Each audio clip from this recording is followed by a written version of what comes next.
कौवे की चालाकी। एक जंगल में दो बड़े बड़े पेड़ पास पास थे।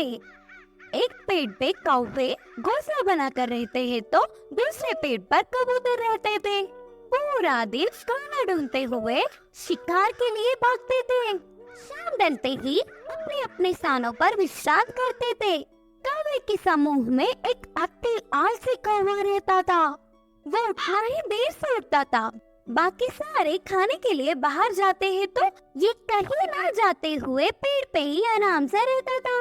कुछ ही देर में वो सारे खाना लेकर खाते समय उनमें मिलकर छीन के खाता था। ऐसे उस दिन उनके लाई हुई खाने को समेटकर कौवे एक तरफ और कबूतर एक तरफ समूह में आकर खाते हैं।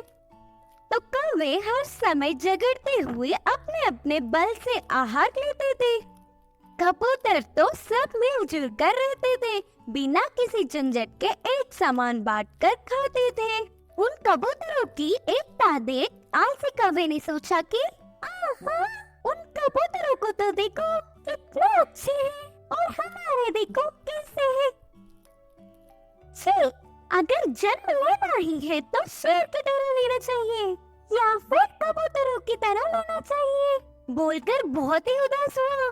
कुछ देर सोच में पड़ गया और चालाकी से एक चाल चली। कपड़ों को रंग डालने वाले के घर जाकर सफेद रंग में डूब के उठा। उसके बाद अपने आप को शीशे में देखकर उछलने लगा। देखने के लिए कितना सुंदर हूँ, कोई भी मुझे कबूतर ही सोचेगा और कबूतरों के साथ अच्छे से खा सकूंगा। उड़ते हुए जाकर कबूतरों के समूह में मिल गया। धीरे से अच्छे से खा रहा था। खाने के लिए झगड़ा कर रहे कौवे को देख नफरत करने लगा। ऐसे कुछ दिन बाद उस आलसी कौवा बिना कष्ट किए आराम से रहने लगा। एक दिन भूख से बहुत खा गया।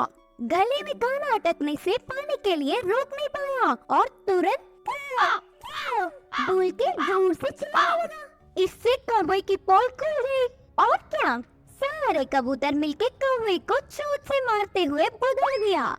अरे बाबा, तुम्हारे बड़े हम ना खाते हुए चोट से मारे।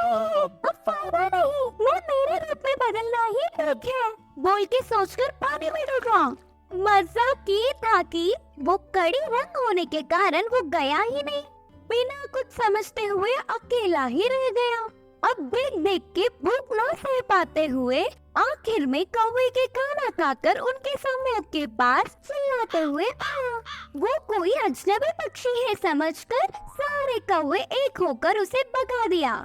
उस आलसी कौवे की चाल विफल होकर उसके लोग भी आने नहीं देने से आखिर में अकेला रह गया।